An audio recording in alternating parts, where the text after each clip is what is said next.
آپ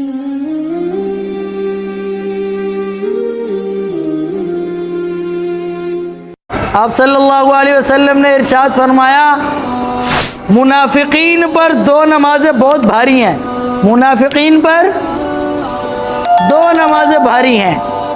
کون کون سی؟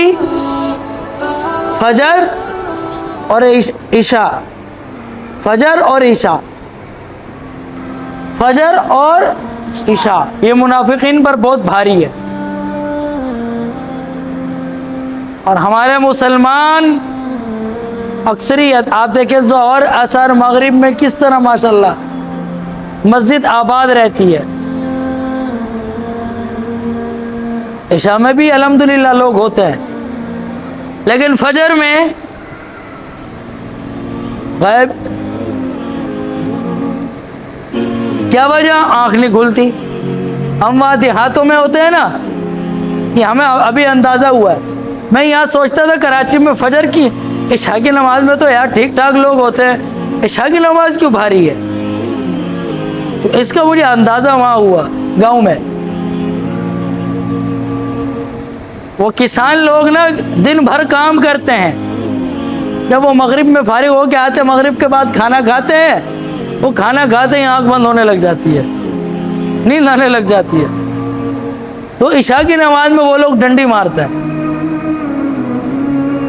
جن کو زیادہ فکر ہوتی ہے وہ جیسے تیسے کر کے اپنے آپ کو برداشت کرتے ہیں اور نماز تک اپنا جاگے رہتے ہیں، نماز پڑھ کے سوتے ہیں۔ جو کم فکر والے ہیں وہ صبح ان کی آنکھ جلتی، مغرب میں سو گئے، صبح ان کی آنکھ تہجد میں کھل جاتی ہے تو وہ عشاء کی نماز اس وقت پڑھ لیتے ہیں۔ باقی فجر کی نماز پہ وہاں الحمدللہ سارے اٹھتے ہیں۔ یہ جو ہمارے کراچی سے جانے والے لوگ ہوتے ہیں نا، یہ نہیں اٹھتے، باقی وہاں کے مقامی اٹھتے ہیں فجر میں۔ اس کے خلاف کراچی میں ہم لیٹ سوتے ہیں تو ہم سے فجر میں نہیں اٹھا جاتا، اور عشاء کی نماز پہ ہم بالکل ایکٹیو ہوتے ہیں، عشاء کی نماز کہیں پہ بھی پڑھ لیتے ہیں۔ تو تب مجھے پتہ چلے فجر اور عشاء کا یہ مسئلہ ہے۔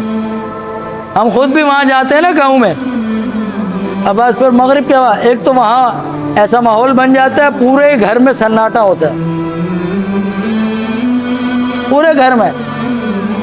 کوئی قسمت کا آدمی ہے وہاں پہ جس نے ایک لائٹ گھر کے باہر لگائی ہوتی ہے اور ایک گھر کے سین کی، وہ بھی قسمت کا جلاتا ہے، بند کرو بل آتا ہے،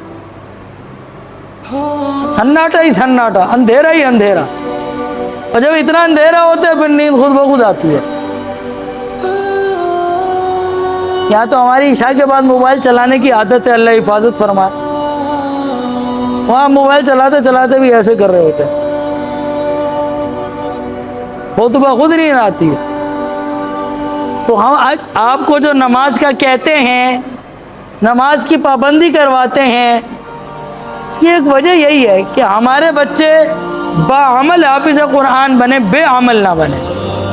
آپ لوگ باعمل حافظ قرآن بنیں گے، ہماری بھی آخرت اچھی ہوگی، آپ کی بھی اچھی ہوگی۔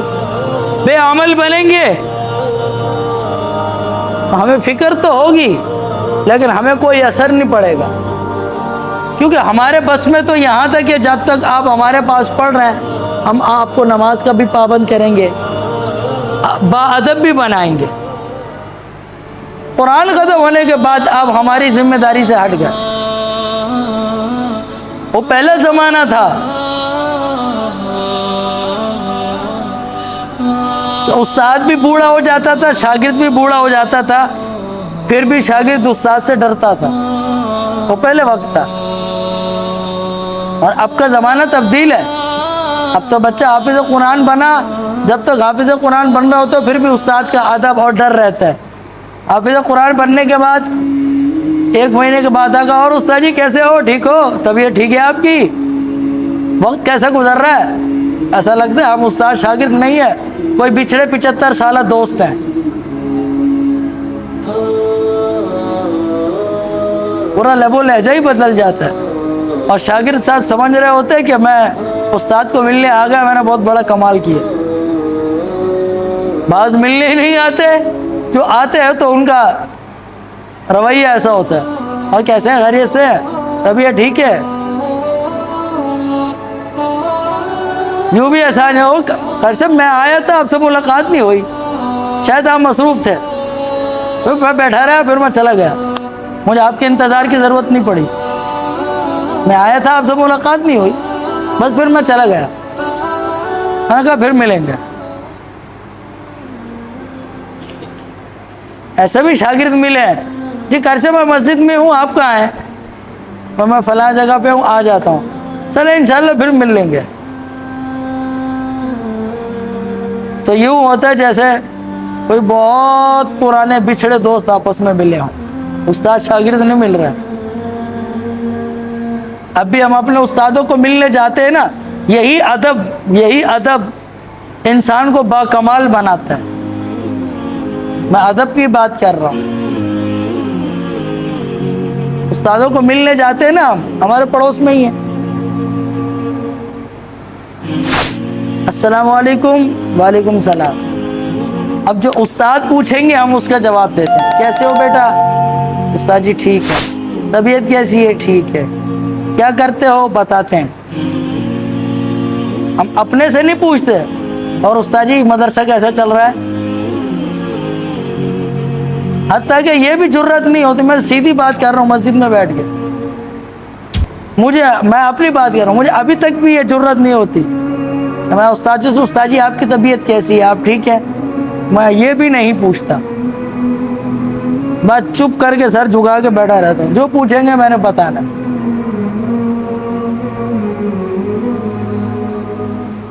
ایک دفعہ مجھے اچھی طرح یاد ہے، یہ ابرار الحق کے ابو میرے ساتھ تھے، تو ہم گئے استادوں کو ملنے، بلکہ ان کے ابو کو انہوں نے بلوایا تھا، تو میں نے ان سے کہا کہ چلو میں بھی چلتا ہوں، میں مل لوں گا۔ استاد جی نے بچہ بھگایا، بچے کو بولا جاؤ جلدی سے کولڈ ڈرنک لے آؤ، تو میں ان کے ابو کو جو ہے نا بیٹا ایسے کونی مارو، منع کرو منع کرو، وہ کہہ رہا آپ منع کرو، میں چپ کر کے بیٹھ گیا۔